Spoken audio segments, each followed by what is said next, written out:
guys, it's Robbie K coming at you with another movie review. Tonight we hit Christopher Robin, the potentially most anticipated movie of August, with reliving the classics of Winnie the Pooh.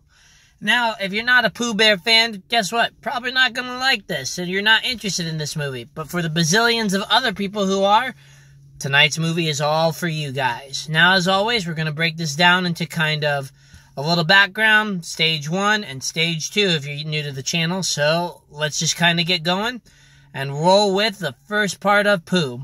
Now, for those who grew up with it, we know the fun adventures of the whimsical bear and his pretty much clueless friends.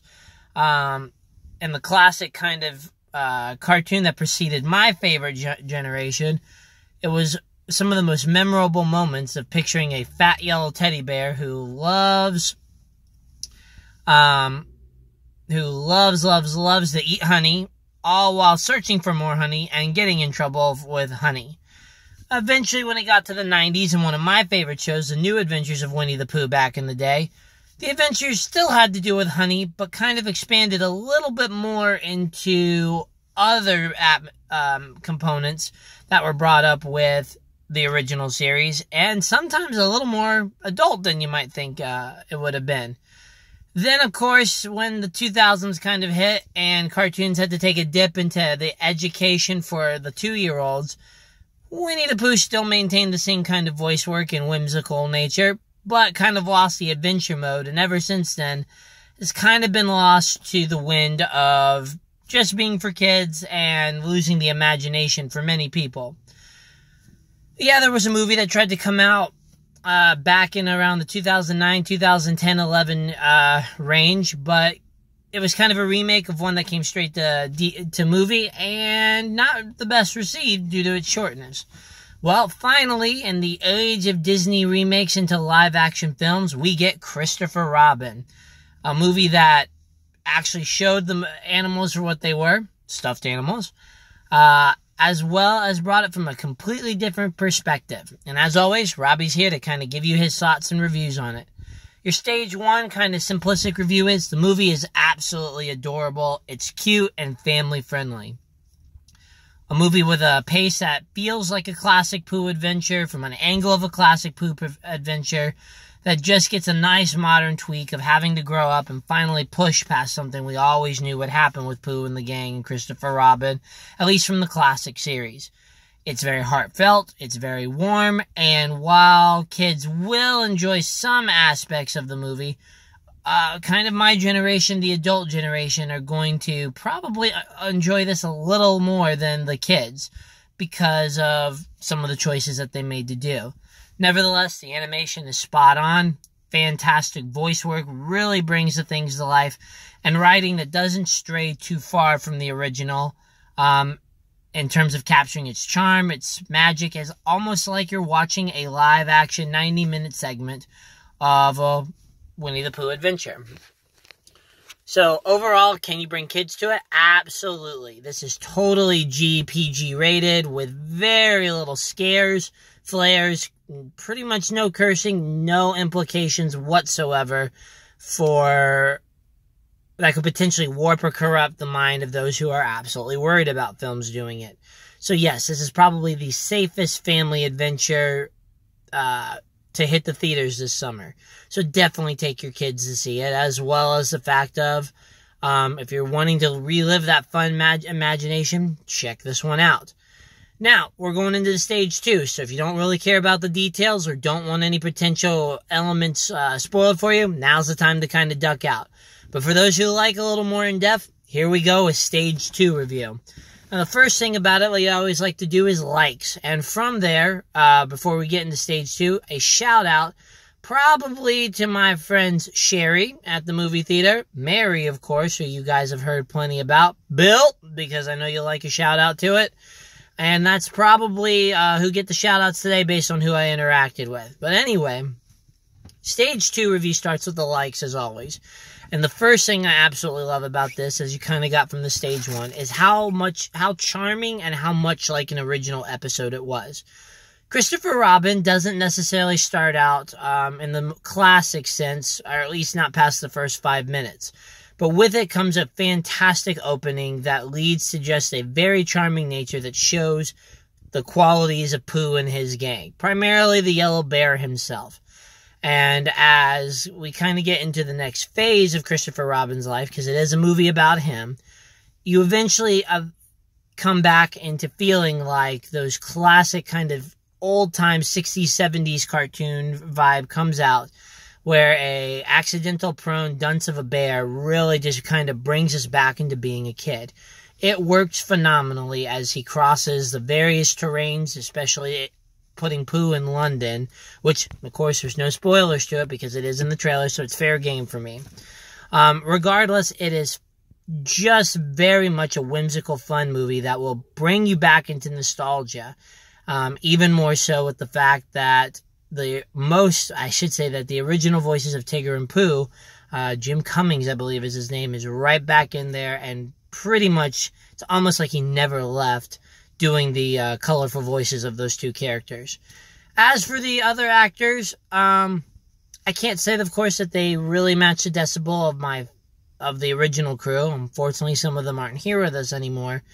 But let me tell you something in the fact that I absolutely loved who they got to put it in there, and with the exception of maybe one or two characters, the voice work was spot on, and that brought the nostalgic feel to it as well. The voice actors managed to capture that emotion and really bring together a fun, crafted CGI chemistry between digital, artificial stuffed animals. And so with both of those components, you just really get into the adventure of like you're in a Pooh storybook.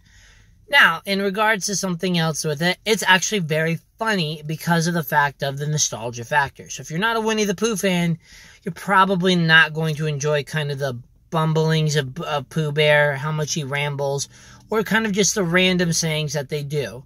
You gotta be a fan of the series for this one, and yes, little kids can kind of use this as a starting ground and hopefully get to watch some of the classics. But if you're an adult that's trying to just go see a Disney movie and you've never seen Winnie the Pooh, chances are you won't go see this, to be honest, because there's no interest in it. But at the same time, the jokes won't be as funny to you as they were for me and my fellow audience members, potentially. So, that's kind of the thing to look into. But otherwise, the wit and kind of the original writing really kind of bounce back into it and make it absolutely a joy to watch. In addition, it's very heartfelt. Again, this is a story about Christopher Robin's journey and kind of something that at least my generation is currently doing, of leaving behind the adventurous childhood into a world that isn't as much fun and imaginative as it once could be, and then trying to go back and rekindle it so that you can find happiness. At least that's what the trailers are painting it out to be, and for the most part, they kind of deliver on the trailers. It's a fantastic life lesson wrapped in a fun package with it, and in terms of the emotional stuff, I know my friend Leela, my friend probably Sophie, as well as a lot of my parents will be like, oh my god, best movie ever, because it makes you address these philosophical roles.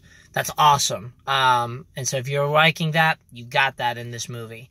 If you really don't want to kind of face some of those components with it, then, hate to say it, it's here. So unless you want to leave early, you've got that coming for you. And overall, I'm glad that Disney didn't blow it up into essentially a 4-hour production or even a 2-hour production. It runs at about an hour and a half, and it's fun. The pace is a little slow. We'll get to that later. But otherwise, it's just you don't feel it as long as you're unraveled into it. So, as long as you've unraveled into the good times to come. Let me better say it that way. Regardless, that's kind of the likes that come with it in terms of that. It's what the trailer promised. Now, in terms of dislikes, the first thing is again, it's to a limited audience. Yes, no surprise. Little kid show, kind of the feel they went with it back in the 2000s, is driving the movie theater. And you know what? That's okay. But this isn't like The Incredibles. This isn't like some of the Pixar movies. This isn't some of the Walt Disney animation style movies. This is a movie that has a much finite group. And while fans like me are really going to enjoy that, for the general fan, you're out of luck, and that's a limitation in terms of a movie being geared towards it. Now, if you're thinking I'm super picky and stuff, please forgive me. Again, I'm a reviewer trying to look at the movie as a whole, not just in a genre-specific category. So please don't disregard me on that. It's just something to look into. You know, the second thing about this is that it's predictable. I mean, surprise. It's a Winnie the Pooh story. There's not much twists and turns because twists and turns often involve having to either go very complex or very dark. And that's not who they're targeting in this one. So, you know, with that, the predictability, the linearity of it, it's going to make it a little boring if you're able to think 20 steps ahead in terms of plot. Especially if you've seen the trailer as many times as your kids probably wanted to watch it. So, you know, the originality component there is kind of gone. In addition, some of the jokes get a little stale in regards to its, in regards to their execution. Maybe that's just because I've seen the trailer too many times myself, so hopefully you haven't seen them that much, or you're not one who can get ruined by a constant repetition of it, but that was a small dislike for me, and I guess I wanted more. Yeah, again, I've already admitted this is a story about Christopher Robin, not so much the other animals. And while we got great use of at least 4 of them, which again is free game in terms of the trailers, because they actually call them out, I can say that they did a decent job at certain parts balancing the whole group, but they weren't as involved as a classic Pooh adventure. So perhaps I wanted more whimsy and nature into that, with utilizing a few other quirks that they had. And perhaps, as a little kid said, Christopher Robin 2 could easily expand upon it. But this is a movie that's kind of self-contained and complete, so hopefully there will not be a sequel to it. Not in terms of because I didn't enjoy it, but because it ended at a good place. In regards, I guess the last thing is it's very preachy and kind of hits you over the head with a lot of the life lessons in terms of very preachy dialogue from kind of a 90s sitcom era role. The cinematography and kind of the facial acting of the actors could have done it without having to kind of hit you with that cheesy, very mushy, gooey love stuff. That sort of the dialogue is famous for, as in, here's the moral lesson. We're going to kind of beat you over the head with it, with a very long, drawn-out one, much like my speech is right now. So apologies to that. But that's probably the component that was a little eye-rolling at times, despite how sweet and endearing it is. Yeah, kind of picky on that. But as my idol, who has a birthday today, so my other shout-out, happy birthday, Dr. Hollis, taught me to look into good writing versus, like, over-dramatic writing. So when we come to the stage 2 component of it, the verdict is still the same. Christopher Robin is definitely a good movie to go see. Is it theater worthy? It's very hard to say. So I'm going to have to say that for Pooh fans and for those looking for that family-friendly movie with a little darkness and just being able to blend those two worlds together, the movie is great in theater. I think Disney probably could have done a little better marketing and maybe led to a few, to not kind of mashing it in this very hodgepodge summer, so I don't see it, but a lot of people are just going to want to wait for this one at home. It's not to steal money from Disney and say that it's there, but my job is to let you know, is it theater worthy? And as much as I encourage going to the theater and not stealing movies, via streaming and things like that, and going to get the full experience, this movie is just one of those that for the general audience, it's probably going to be the one left for home, just to be fair. However, Pooh fans and those with very small children who just have to see a movie a month, pretty much like this kid right here, you're essentially going to want to try to check this one out. Otherwise, I've got 2 more movies to do. As my friend Rashad said, one of the ones I'm reviewing tomorrow is Spy Who Dumped Me, and he would probably go that way. Regardless, guys, it is time for me to check out on there. Again, look for tomorrow where we'll have, if things go as planned, not 1, but 2 movie reviews in terms of Spy Who Dumped Me and The Darkest Minds. But until then, keep safe, keep good.